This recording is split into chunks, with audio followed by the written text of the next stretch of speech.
Gareth Southgate is known for his inferior tactics. We think we know his problems, but do we really? After painfully analysing England's tactics for hours, I've discovered just how bad they really are. So is Gareth Southgate really a terrible manager? Or could these tactics be exactly what England need?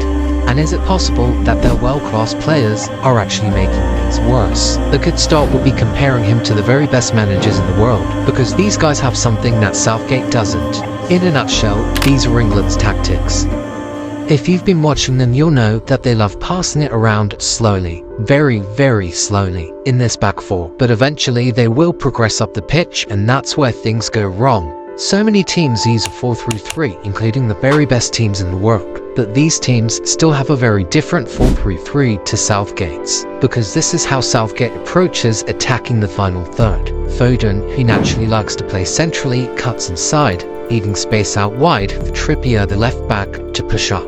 Then Bellingham from midfield would push up into the front line as he does for Real Madrid, giving England a 3-2-5 shape. So this is what England look like in the final third.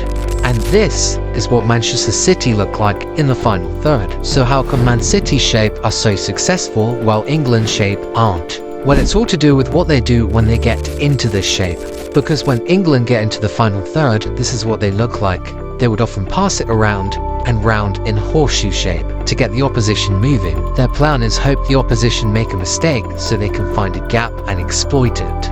Now, if we look at Manchester City, they do the exact same thing. City move the ball around the low block in a horseshoe shape, hoping to move the opposition, get them confused, and hope they make a mistake. But there are two things that Manchester City do that Gareth Southgate's England don't. Number one is the profile of their wide players. Over the years, Pep's Man City have had very good wide players, like Riyad Mahrez, Bernardo Silva, Jack Grealish even. And if I was a Premier League right back, I wouldn't want Jeremy Doku playing against me. But there's one player that Premier League centre-backs don't have a difficult time defending against, and it's Anthony. And it's because he's only got one foot.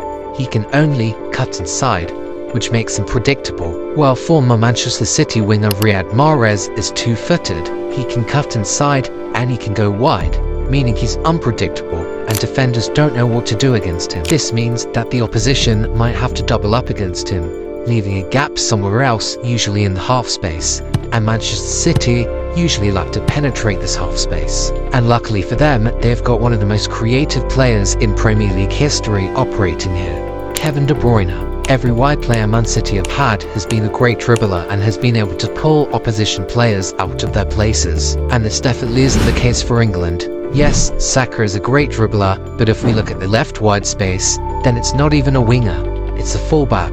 And he's not even left-footed. So of course, as he's not a great dribbler, he can't take on his fullback and exploit the half space. But there are some teams that do succeed with fullbacks out wide. For example, Ancelotti's Real Madrid. The difference is, Carvajal can overlap and swing in an early cross with a stronger foot. But this is simply impossible for Kieran Trippier to do, because if he does overlap, then he's on his left foot. He can't use his right foot. But that's only one of the reasons why Southgate can't break down a low block while Pep Guardiola can. This is one of the most important parts of Pep's tactics, possibly the most important. City use this 3-2 structure, but they're constantly moving around and interchanging positions. While further up the pitch, their whole front five are moving around and changing positions as well. This is crucial because 1, it means it's basically impossible to man mark, and 2, it's very difficult to intercept passes into the front line when the front line are constantly moving. This is called fluidity, and it's so effective at pulling players out of position and creating gaps that they can exploit. England do not do this. But with seemingly every single top club in Europe doing it, why won't they? And here we come to possibly the biggest problem with international football. It's often said that international managers don't get enough time on the training ground to help implement their ideas, and it seems like the team that are impacted the most are England. And this is absolutely crucial because teams need as much time on the training ground as possible to succeed. And the best teams in the world are so well drilled, having so many different options of breaking through. Unlimited options are huge when breaking teams down, because the less options you have, the more predictable you are. And if there's one thing a defensive team wants from the attacker, It's being predictable, and one of England's biggest problems just so happens to be being predictable. But wait, hang on a minute. Spain also has just as much time on the training ground. So do Germany and every other international team. So why is it specific to England? Well, after watching the other teams in the tournament, I noticed something. Typically, in knockout football, teams tend to do well if they play not to lose, instead of playing to win. If you think about it, the best team in the world is probably Manchester City, but they still lost in the Champions League against Real Madrid. If there was a Super League for the best teams in Europe, I think Man City probably would have won, because they suit league football. Yet they only have one Champions League trophy to their name, losing in the final 3 years ago to Chelsea, a team that finished 3 positions and 19 points behind them in the league. So there's a clear difference between knockout football and league football. But there's something I noticed at this year's Euros. Over the past few years, teams have won international tournaments by taking few risks. You could literally win the Euros without scoring a single goal in the group stage, and drawing every single game to penalties in the knockout stage. But the most impressive teams at the Euros this time all have one thing in common. They play club football.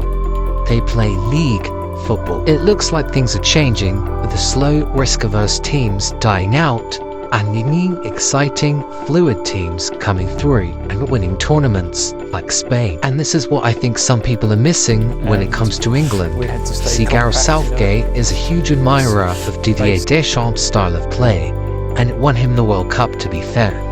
So the real reason that England aren't as fluid and don't have as many options as the other teams aren't because they don't have as much time with the manager or time training. It's simply because they just don't want to. Because the more fluidity, the higher the chance of making the mistake, which means there's a slightly higher chance of the opposition catching you off guard, making a counter-attack, and getting a goal. And even though that requires so much luck and is so unlikely, it's just too risky for Gareth Southgate. Because even when City do lose a Premier League game, it's not the end of the world. But if England lose a game, they're out. They're out of the tournament, and they have to wait another 2 years. So this is Southgate's master plan when it comes to taking risks. England get into their usual 3-2-5 and pass it round in a horseshoe shape. They go from one wide player round to the other. Maybe the wide player will take on their fullback. If they can't, they'd pass it back. This would most likely go back to Pickford. Pickford would likely pass it to a centre-back, and that centre-back would look for a forward pass. Except, a forward pass is too risky, so he'd turn round and pass it to Pickford. But I wouldn't be telling the truth if I said England only ever did one thing, and that they're too predictable because of that. Because actually, they do something else. As we know, the best attacking teams have unlimited options, and England might not have unlimited, but they have got another option. Pickford, instead of passing it back to the centre-back, could also go long. But loads of successful teams go long. I've talked about how Arsenal and Inter Milan often do it. So what's the problem with England? Well, the most important rule when going long is getting the second ball. And other teams do this by counter-pressing, or having bodies around the player receiving the long ball so they can pick it up. It seems like a win-win, really. If you do win the header, then there are other players around so you can spring an attack. And if you don't win the header, then there are other players around that can counter-press and win the ball back, while the ball is difficult to control in the air. So without having bodies around the ball, going long is almost pointless. Except England still go long despite having no one around the ball. It seems like a recipe for losing it. And Pickford attempted 25 long balls in the game against Spain. But still, they have amazing players. Even if they have the worst tactics at the Euros, surely their players can get them through and get them over the line just by their sheer talent alone. So why didn't they? Well, as you probably noticed, teams found it so easy to keep Bellingham, Kane and Foden quiet. But how did they manage that? Because according to the internet, the Euros is showing that Bellingham is overrated, Foden is overrated, and Kane is overrated. But the reason for these underperformances, once again linked to England not being able to take risks. Now, earlier I said how Mahrez managed to create space for De Bruyne so he can swing in a cross. And he did that by being so good at dribbling that he took opposition players out of their positions. But another way of creating space for players like De Bruyne is once again fluidity. If a player moves into a different position, then the opposition might get confused, follow them, leaving space somewhere else. And the best teams in Europe do this a lot, helping create space for their creative players that thrive when given the ball. But there's one more thing England do to limit the players in between the lines, and it's simply not give the ball to the players in between the lines. This sounds obvious, but Southgate just doesn't do it because it's too risky. Again, he hates risk.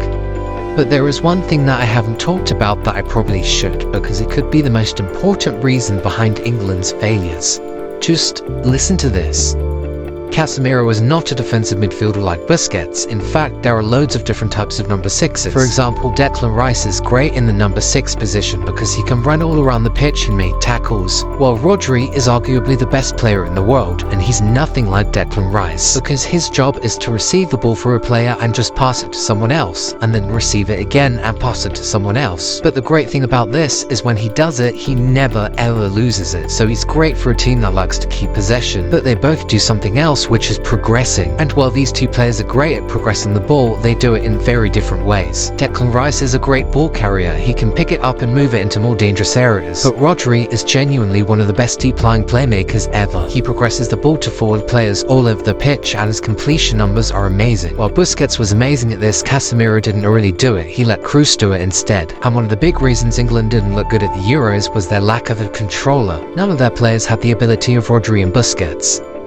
Now that was me trying to explain that number 6s are not the same in 60 seconds. Because what people don't realise is that even though we have Declan Rice, who is amazing in the number 6 position, he's still not Rodri, because Rice is not the player that you can trust having the ball under pressure and keeping it. That requires a specific skill set that no one in the England squad had apart from maybe Adam Wharton, and this could single-handedly change your entire perception about Gareth Southgate, because when people see that England have a good number 6 and 2 good number 8s, they just assume he can play all of them, and it's a good midfield. But in reality, their positions on the pitch mean nothing. It's about the roles and the jobs that they're able to do. Because we might have loads of dribblers, loads of great passers, but do we have a controller? Because if we want to keep possession, we need a controller. I think Declan Rice is an amazing player, but he hasn't got the ability to control a game. That's why Arsenal play Jorginho or Partey alongside him. I simply cannot explain how important a controller is to a team that likes to play in possession. City would be nowhere near the level they currently are if they didn't have Rodri. And England are the perfect example of a team that has all the right players to play possession football, apart from the one that's most important, which is the number 6. It means they might sit back because they have to, and if they try to regain the ball, they simply can't play possession through the pressure. It's easy to press them, and there's a reward if you do, because they're so uncomfortable on the ball, you can win it back. Knowing this, teams press them and they're physically incapable of getting the ball through the press because they don't have a number 6 like Rodri, who can control the game. So they simply have to sit back and play counter-attacking football. If this was a club team that had all these exact players, then they would just simply buy a 6 in the transfer window, a 6 that can control a game, and they'd easily be the best team in the world. But they can't do that because it's international football. So yes, Gareth Southgate is very much to blame for a lot of the problems England have, but this one about not having a controlling 6 isn't really his fault. Or is it? Because there was one man hidden in plain sight that caused shock once he was brought into the England squad. And his name, of course, is Adam Wharton. And this leads on to one of my biggest criticisms of Gareth Southgate, because he didn't pick Adam Wharton even though he was exactly what his team needed. It almost seems like Gareth wants to pick the best names and the biggest names, instead of picking a cohesive team that works together. And as the great Johan Cruyff once said, choose the best player from every position, and you'll end up not with a strong 11, but with 11 strong ones. This video took weeks to make, so I definitely appreciate it if you subscribed and turned on notifications because it's completely free. Apart from that, thank you for watching, and if you want to find out about a manager that loves fluidity, click here.